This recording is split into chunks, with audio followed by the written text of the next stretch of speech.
آپ دیکھ رہے ہیں سب کا پاکستان نیوز HD اور میں ہوں منیر پیرزادہ۔ آئیے آپ کو لیے چلتے ہیں آج کی خبر کی جانب۔ سعودی عرب میں پاکستان مسلم لیگ نون ریاض ریجن ڈسٹرکٹ روزے کے صدر چودھری عثمان گجر کی جانب سے میاں محمد شہباز شریف کو وزیر اعظم پاکستان منتخب ہونے کی خوشی میں افطار ڈنر کا اہتمام کیا گیا، جس میں دیگر سیاسی جماعتوں، عہدیداروں اور ورکرز نے شرکت کی اور مبارکباد پیش کی۔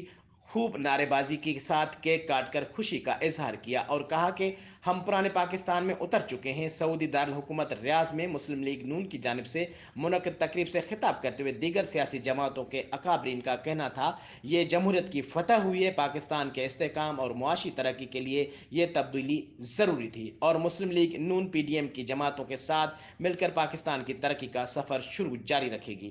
اس موقع پر مسلم لیگ نون کے صدر خالد اکرم رانا کا کہنا تھا کہ ہم پاکستان اور بیرون ممالک میں بسنے والے پاکستانیوں کو مبارکباد پیش کرتے ہیں۔ تقریب سے سردار شعیب، قاضی اسحاق میمن، ڈاکٹر سید مزمل شاہ، اقبال ودود، الحاج ممتاز خان، مولانا عبدالمالک، مجاہد اصغر قریشی نے بھی اظہار خیال کیا۔ میں تمام پاکستان اور بیرون ملک بسنے والے پاکستانیوں کو دل کی گہرائیوں سے مبارکباد پیش کرتا ہوں۔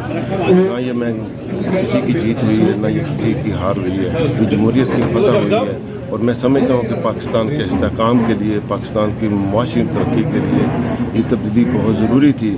جو جس طریقے سے 2018 کے الیکشن کے بعد پاکستان معاشی طور پر نیچے جا رہا تھا، میں امید کرتا ہوں کہ یہ جو تمام جمہوری حکومتیں آئی ہیں، ان کا ایک وسیع تجربہ ہے پاکستان کے معاملات کو چلانے میں، جمہوری حوالے سے بھی، معیشت کے حوالے سے بھی، اور میں امید کرتا ہوں کہ اس میں غریب عوام کو سہولیات مہیا کی جائیں گی اور پاکستان کے جو اصل ایشو ہے ان پر بحث کیا جائے گا۔ بہت بہت شکریہ۔